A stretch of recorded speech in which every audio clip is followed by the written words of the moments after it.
In today's video, I'm going to teach you how to enable public links for Salesforce files.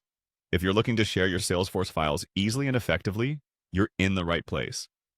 This tutorial will walk you through each step of the process, ensuring that you have public links activated in no time. Let's dive in. First, head over to your Salesforce homepage. This is where it all begins. Navigating to your homepage is crucial as it serves as the central hub for everything Salesforce. Once you're on the home page, look for the Quick Settings option. It's typically located in the upper right-hand corner of your screen.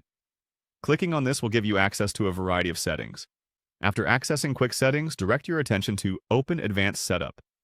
This step is essential as it leads you to the more detailed configuration options you'll need. When you click this, you'll be directed to a new setup page where you need to use the search bar. In this search bar, type in Content Deliveries and Public Links. This will help you find the specific settings area for the feature we're focusing on today. Once you've typed that in and the results appear, click on Content Deliveries and Public Links. This is the section where you'll find the controls for enabling public links. Here you need to focus on the Enable tab. Clicking on this tab is a crucial step because it contains the toggle for public links. In this part of the setup, ensure that the option stating public links can be enabled for users, requires content deliveries, is checked. This should be enabled to allow users across your organization to create public links for Salesforce files.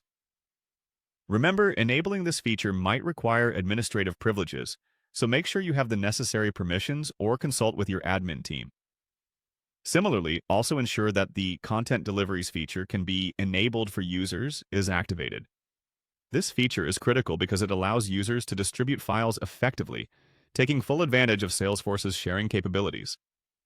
Now go back into the Setup search bar and type in Files Connect. This feature works hand in hand with public links, providing even more streamlined file sharing options. Upon searching, you'll see Files Connect appear. Ensure you click on it to reach the configuration settings and focus on the Enable Files Connect option. It's pivotal to have this checked because Files Connect extends your ability to access, edit, and distribute files across linked platforms. Checking this box ensures seamless connectivity and file sharing between Salesforce and external repositories. That's all the steps you need to enable public links for Salesforce files. With these settings properly configured, sharing files will not only be easier, but also more efficient. Thanks for watching, and happy sharing.